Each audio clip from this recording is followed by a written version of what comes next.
I sat in the car, my fingers trembling on the steering wheel, eyes fixed on the phone screen. The 2 pink lines on the pregnancy test stood out clearly, as if to confirm that this was not a dream. 4 years of waiting, 4 years of hope followed by disappointment, and finally the miracle had arrived. My heart raced, joy surged through me, and I couldn't stop smiling. I imagined Noah's face when he saw the picture, his sparkling blue eyes lighting up with happiness. The traffic light turned green, and I gently pressed the gas pedal. The car glided smoothly down the familiar road, the soft afternoon sunlight streaming through the windows, making everything appear more vibrant. The song playing on the radio was a classic love ballad, with a gentle melody about eternal love. Normally, I would find it a bit cheesy, but today, everything felt perfect. Noah's going to be so happy, I whispered to myself, imagining him hugging me tightly and whispering sweet words into my ear. Noah had always longed for a child, mentioning it since the early days of our marriage. His mother, Margaret, also never missed a chance to ask about grandchildren at every family gathering. All those pressures had once made me anxious, but now, every heavy feeling had melted away, leaving only pure joy. A blinding light flashed at the corner of my eye. Before I could realize what was happening, a loud crash echoed, and everything spun around. My world distorted. Sounds of metal clashing, glass shattering, and a piercing scream filled my mind. My body was tossed around, everything became a blur. Amidst the chaos, only one thought emerged in my mind. Protect the phone. Noah has to see the picture. When everything finally stopped spinning, I could no longer feel my face. Warm liquid trickled down my neck, and a distant voice screamed, "Oh my God! I'm sorry! I'm so sorry!" The voice echoed like it came from another world, disconnected from me. A hand touched me. A soothing voice spoke. "Can you hear me? Don't move, we're going to get you out." I tried to open my mouth, to say something about the baby, but my lips felt frozen. Pain and coldness engulfed me. The last thing I remembered was someone's hand holding mine, gentle yet full of promise. "Everything will be okay." But they lied. When I woke up, the blinding white light of the hospital pierced my eyes. Everything was hazy except for the dull ache spreading throughout my body. I blinked a few times and finally recognized Noah's familiar figure. He sat on the chair next to my bed, head bowed, hands clutching a crumpled tissue. His messy brown hair, wrinkled clothes, and dark circles under his eyes said it all. He had been here for a long time. I tried to lift my arm, but it felt as heavy as lead. Every movement demanded twice the usual effort. "Noah," I called out softly, my voice barely more than a whisper. He jolted awake, his eyes meeting mine. In that brief moment I saw something in his gaze, confusion, a nameless fear. But then he smiled, a smile that never reached his eyes. "You're awake," he said, his voice forcefully gentle. "You had me so worried." I wanted to smile back, but my face no longer felt like my own. A numbness spread from my cheek to my chin, as if my skin had been replaced by a foreign mask. A bad feeling crept in, but I only had the strength to ask the one question my heart was screaming. "The baby?" Noah's hand tightened around mine, but there was no comfort in his grip. "I'm so sorry, Emily. The doctors did everything they could." His voice trembled, not from sadness, but from something else. A cold sensation ran down my spine, as if the floor beneath me had disappeared, leaving me falling endlessly into nothingness. I closed my eyes, not wanting to see the world anymore. The sounds around me became muffled, as if smothered by a thick fog. The door opened and a familiar scent filled my nose, the sweet jasmine perfume Margaret always wore. "Noah, the doctor wants to talk to you," Margaret said softly, but her voice carried urgency. "About the reconstruction options." "I'll be right out," Noah replied quickly, releasing my hand. I kept my eyes closed, pretending to still be unconscious. Their voices faded as Noah stepped outside, but fragments of their conversation slipped through the slightly open door. "She'll need a lot of surgeries," Noah said, his voice low and heavy. "Her face, Mom. I don't know if I should." "Don't worry, sweetheart," Margaret interrupted, her voice gentle, but layered with a deeper meaning. "We'll figure it out, step by step. The important thing is your image, your career. Everything else can be managed." Hot tears rolled down my cheeks, soaking through the thick bandages. Those tears seemed to dissolve the last remnants of hope I had left. They stood out there, discussing me as if I were just a project to fix, a problem to solve. I realized I had not only lost the baby I had been waiting for, but also the husband I once trusted, my self-confidence and my hope for a happy future. In that cold, sterile hospital room, I felt something inside me shatter. The old Audrey, the loving wife, the hopeful mother-to-be, the woman who always saw life through optimistic eyes, had begun to fade away. In her place, a new version of me was emerging, colder, stronger, but also filled with deep pain. And I knew from that moment on my life would never be the same again. When I returned home, everything looked the same but nothing felt like before. The cozy little house in the suburbs that Noah and I had decorated together now felt cold and unfamiliar. The paintings on the walls, the small decorative items I had carefully chosen one by one, all seemed empty, as if the soul of the house had vanished along with my dreams. "Noah, are you sure you want me to stay in the living room?" I asked, my voice hoarse after the long days in the hospital. He avoided my gaze, clumsily dragging my suitcase into the living room. "The doctor said you shouldn't be climbing stairs yet. It would be better if you stayed here for a while," he explained. But his tone lacked the warmth it once had. I stood in the middle of the living room, feeling like an unwelcome guest. The sofa bed was neatly made with white sheets, everything was tidy but unfamiliar. My personal belongings had been arranged by Noah, from the vanity to the closet, all moved down here. I looked at the small mirror on the table, its face turned to the wall, as if I wasn't allowed to see myself in it. "Do you need anything?" Noah stood at the door, phone still in hand, his eyes barely resting on me for a few seconds. "I have a few calls to make." "I'm fine," I whispered, even though my heart clenched painfully. I knew the truth. He didn't want to see me. He didn't want to face me. With this face, with this pain, I felt like a stain, something imperfect in his otherwise smooth life. A few days later, Margaret, Noah's mother, came to visit. She brought homemade food and a suitcase full of books about recovery after accidents. She entered the house as if it were her own, brushing past me with a polite smile, and immediately started organizing everything. "Have you been taking your medication on time?" she asked, but her eyes were scanning the room, her hands deftly folding the blanket on the sofa. "Yes," I replied, trying not to show my discomfort. "Noah said the doctor mentioned some cosmetic surgery options," she continued, her voice attempting to sound casual. "Have you thought about it yet?" I didn't answer immediately, just stared at my hands. My fingers still bore traces of bruises, but at least they were still intact. I knew what Margaret wanted. She always cared about appearances, about how her family was perceived from the outside. I used to think it was just her being considerate, but now I saw it as control. "Insurance doesn't cover cosmetic surgeries," I said, my voice colder than I intended. "And even if it did, I'm not ready to think about it." Margaret paused, looking at me with a meaningful expression. "Noah has been so worried about you, Audrey. His career has also been affected a lot since the accident. If you could improve your appearance, it would help both of you so much." I felt like I was being cornered. Whose image, mine or Noah's? The room fell into silence, with only the ticking of the wall clock filling the air. Margaret opened her mouth as if to say something, but then stopped. She stood up, smoothed her dress, and said, "Think about it. We all want the best for Noah." When the door closed, I sat motionless on the cold sofa bed. Margaret's words lingered in my mind like sharp thorns, cutting into every corner of my soul. I had lost my baby, my familiar face, and now I had to face the fact that I was just a burden, an image that needed to be fixed. That night, when everything was shrouded in darkness, I opened my phone and scrolled through old photos. Pictures of me and Noah with bright smiles, sweet moments. I couldn't recognize the woman in the photos anymore. Who was she?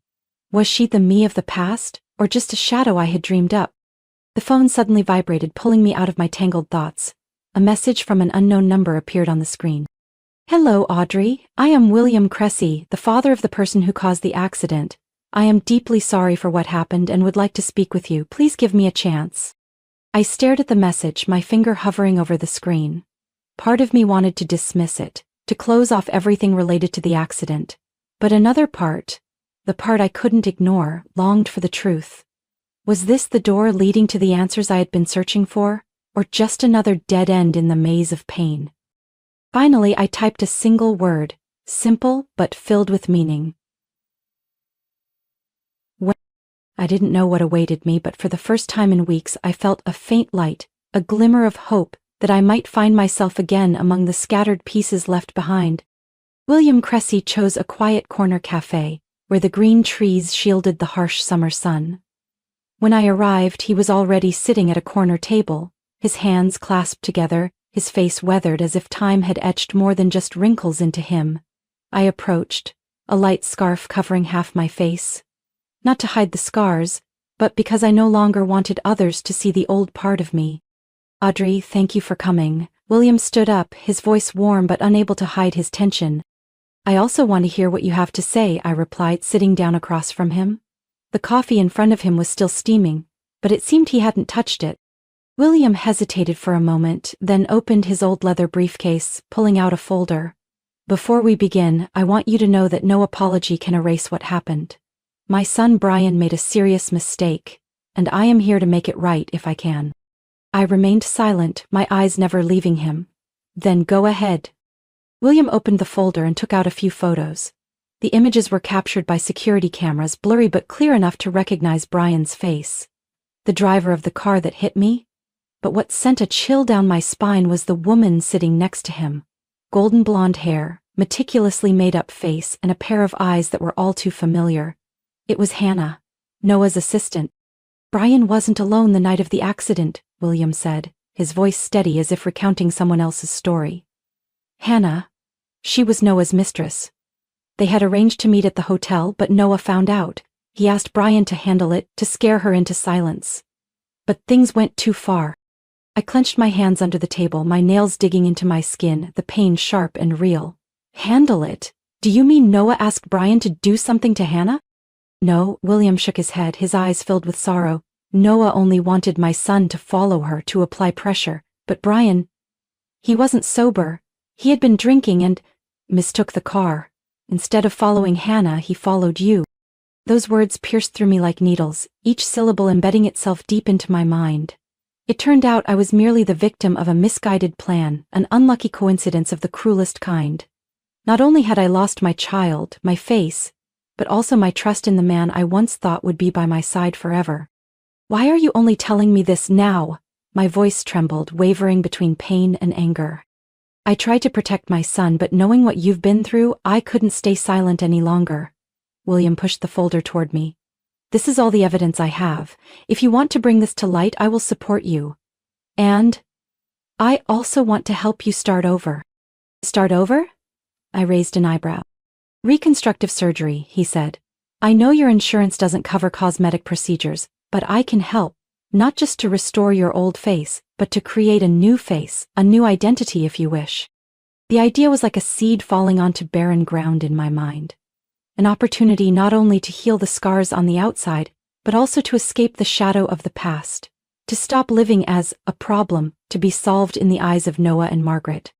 "Why are you doing this?" I asked, my gaze probing. "Because I don't want anyone else to suffer because of my family's mistakes," William replied, his eyes sincere, making it impossible for me to doubt him. I nodded slowly. "Okay, I'll agree, but I don't want to be Audrey anymore. I want to become someone else, someone Noah and his mother will never recognize." William sighed in relief. "I understand. I will take care of everything. You will become Michael Cressy, my niece. Everything will be prepared meticulously, from identification papers to your backstory." That night I sat in the cold, empty living room, staring at the mirror turned against the wall. I turned it around, daring for the first time to face myself. The scars crisscrossing my face, the dark circles under my eyes, the smile that had long since faded. I no longer recognized myself, and that brought me a strange sense of comfort. "Michael Cressy," I whispered, testing my new name. The name echoed in the empty room like a promise of a different future. No longer weak Audrey, no longer the betrayed and abandoned woman. I would become someone else, stronger, more unpredictable. The plan slowly became clear in my mind. I would re-enter Noah and Margaret's lives, but not as a victim, as the holder of the truth. I would show them what they had lost, and I would do it with a new face, under a new name. I packed only what was necessary, leaving behind the old and meaningless. I texted William, just 2 words. I'm ready. My phone chimed with a new message from Noah. Mom wants to know when you'll be ready to come back. Everyone is hoping for your full recovery. I looked at the screen, not replying. The recovery would take longer than they thought, but not in the way they expected. Because when I returned, they would no longer recognize me. I was not someone who thrived on revenge, but sometimes to start anew, you need to close an old chapter as clearly as possible. The art gallery in the city center was busier than ever. The soft lights illuminated each painting on the walls, each piece telling a wordless story, conveying intense emotions through bold brushstrokes and deep colors. The name of the new artist, Michael Cressy, had sparked curiosity in the art community. No one knew anything about her beyond the paintings filled with pain and betrayal. I stood in the corner, wearing a black fitted dress, my short hair softly curled and my face completely different. The surgery had not only changed my appearance, but also helped me redefine who I was. Michael Cressy was no longer just a fabricated name, but had become a real part of me, strong and not easily defeated. Visitors moved around, whispering their thoughts to each other. They lingered the longest in front of the centerpiece. A split portrait. One side was a perfect face with a gentle smile, while the other was distorted, with chaotic red and black strokes, as if a mask had been torn away to reveal the painful truth within. The painting's title, Two Faces. The artwork is truly remarkable, a familiar voice echoed behind me. I turned around, meeting the eyes of Colton, the gallery owner. He was the first person to believe in my work, the one who helped open the doors to this exhibition. Would you like to come out? Many people are eager to meet Michael Cressy. I'll be right there, I nodded, adjusting my necklace, a confident yet understated gesture. Colton gave me an encouraging smile and walked away, leaving me alone with my thoughts. At that very moment, I saw Noah. He was standing in front of the painting, his eyes fixed, his face clearly showing confusion. Beside him was Margaret, dressed in a modest outfit, but the worry in her eyes was unmistakable. They didn't recognize me, just as I had planned. But their presence here confirmed that the trap had been set at just the right moment. Noah, what do you think of this painting? Margaret asked quietly, but I could hear every word. It's familiar, Noah replied, his eyes not leaving the painting. Like a part of our past? Which past? I stepped forward, my voice calm but sharp enough to startle them. The past of lies, of hidden secrets? Noah turned, his eyes wide. Excuse me, who are you? Michael Cressy, I extended my hand, a polite smile on my lips. The artist behind these paintings. Margaret took my hand, her composed expression unable to hide her curiosity. Your work is impressive. It feels like you understand pain very well. That's right, I nodded gently, because I've been through it myself. Noah's gaze studied me, but I knew he couldn't piece it all together. After all, my face had completely changed, leaving no trace of the old Audrey. Actually, I turned to Colton, signaling him to take the microphone. I think now is a good time to share the story behind these paintings. The room gradually fell silent, all eyes focused on me. I stepped forward, the soft lights highlighting my new face, revealing every meticulous detail crafted by the surgeon. Thank you all for attending today's exhibition, I began, my voice steady and strong.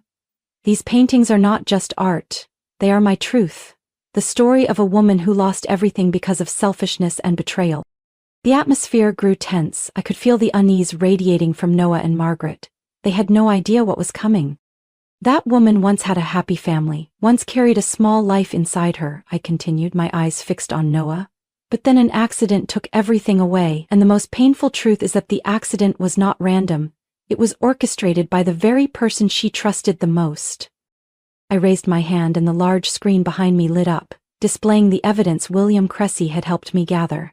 Camera footage of Noah talking to Brian, recorded phone calls, even images of Hannah leaving the hotel with a terrified expression. Noah, do you have anything to explain? I asked, my voice clear and unwavering. Or will you continue denying the truth as you always have? The room fell into a deathly silence. Every eye was on Noah, who could no longer hide his panic. Margaret stepped back, her hands trembling. Noah? Is it true? No. Mom, she's lying, Noah shouted, but his voice had lost its confidence. She just wants to destroy me. That's not what I want, I said, each word like a knife slicing through the mask Noah tried to maintain. I only want the truth to come out, and I am not Michael Cressy. I am Audrey. Margaret's eyes widened, her lips forming silent words. Noah staggered, as if his entire world had collapsed right in front of him. No. No way. I've come back, I whispered, but my voice echoed throughout the room.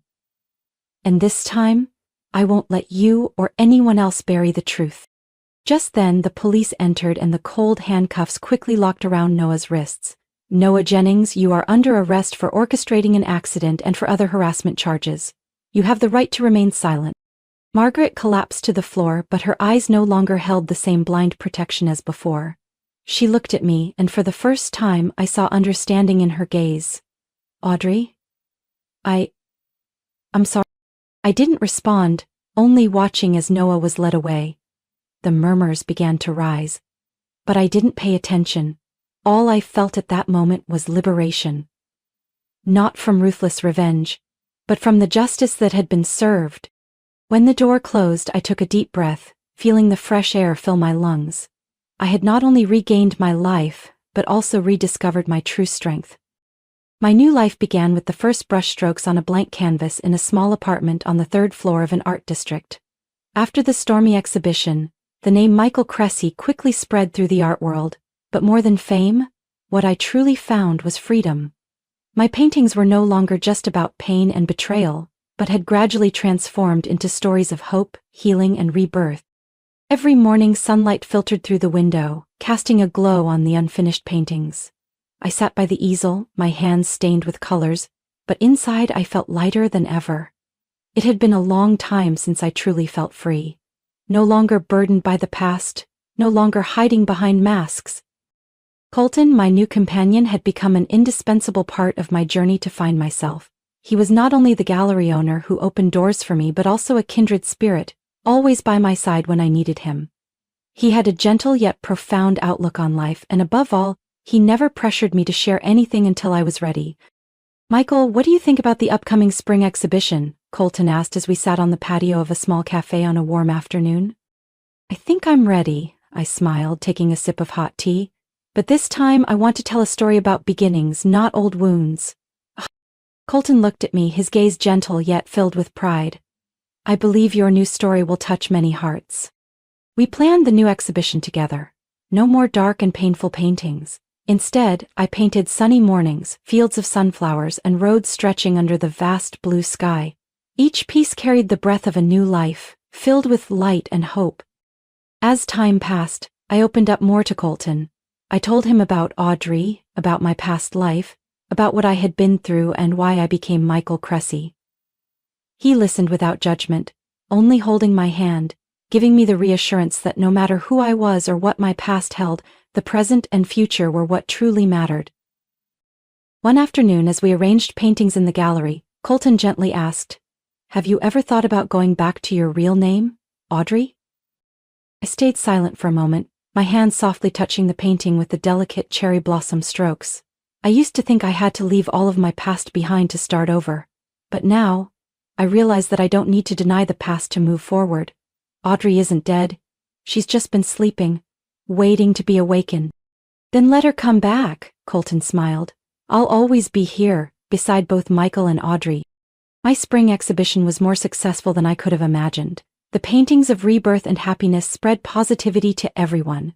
Visitors not only saw the art but also felt my story through each brushstroke. At the end of the exhibition, I stepped onto the stage, my hands still stained with paint but my heart full of love and faith in the future. I once lost everything, I said, my voice no longer trembling. But instead of letting pain consume me, I chose to turn it into the strength to rebuild my life. The best revenge is not to destroy others, but to become stronger and happier than ever. Under the lights I saw radiant faces, eyes filled with empathy and admiration. Colton stood at the front, his smile a testament to the long journey I had endured. As all the gallery lights gradually dimmed, leaving only the gentle glow of the paintings, I felt truly free. Audrey had returned, not as a ghost of the past, but as a more complete, braver version of herself who had learned to love herself more. I stepped outside, walking with Colton down the cobblestone street, where the spring breeze carried the sweet scent of flowers.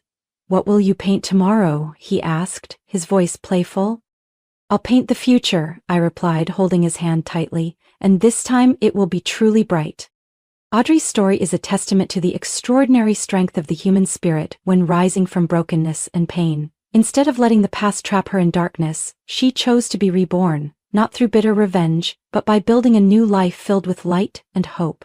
Through her journey, Audrey showed us that true healing does not come from destroying others, but from rediscovering self-worth, becoming stronger and more independent than ever before. What do you think of Audrey's powerful and inspiring journey? Share your thoughts on this story in the comments below. Don't forget to hit follow on our channel to keep up with more meaningful and authentic stories about family life.